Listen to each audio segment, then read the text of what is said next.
Oh, Tom. Hindi ako nakipagkompetensya kay Hilda, ha? Ito, 2 cellphone. Mamili ka na lang. O gusto mo tayo na lang itong 2? Ba? Bago to ngayon, ah. Oo, talaga. Tapos mamahalin pa yan. Si Hilda, kaya bang ibigay sa'yo yan?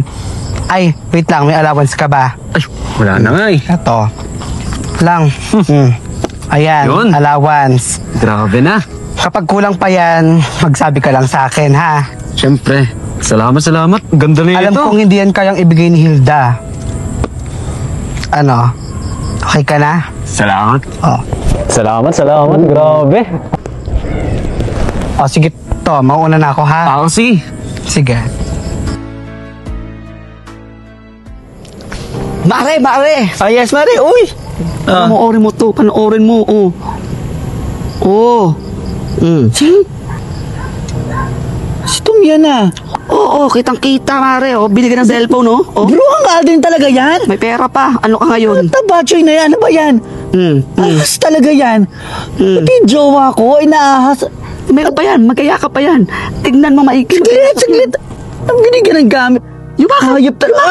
Oh. Kamay ko yan. Nakagigil Kamay ko sila, yan. nakakagigil. Kamay ko yan. Hindi ako yan. Nagigigil ako. Sige na.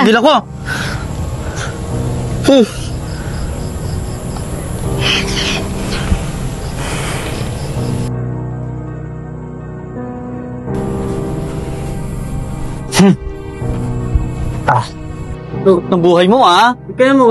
Ano itong video na ito? Ano ibig sabihin yan? Panoorin mo. Ah, si Aldrin. Oh. Ano?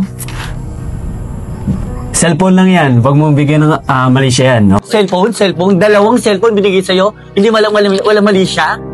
Siyempre, mapera si Aldrin. Oh. Kung ano man ang gusto niya ibigay sa akin, siyempre, Ba? Yeah. Talaga ba? Jowa mo? Tayong mag-jowa, di ba? Mayaka pa talaga. May pera pa. Ang galing. ganito na lang. Ano? Kung ano man yung binigay niya sa akin, magpasalamat na lang tayo.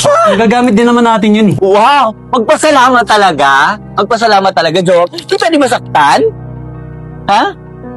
Ko, bakla na ako. Binabakla mo pa ako. Pwede ba? Ano ibig sabihin yan? Paliwanag ka. Material na bagay lang yan. Hindi mahalaga yan. Mas mahalaga ka pa rin para sa akin. Mahalaga talaga ako, ha? Bakla na ako, binabakla mo pa ako. Bigyan natin to. Mabuti pa, ibalik mo lahat ng mga binigay ko sa'yo. Lahat.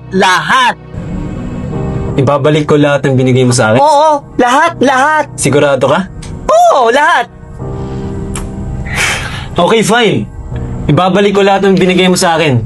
Basta ibabalik mo rin lahat ng inilabas ko.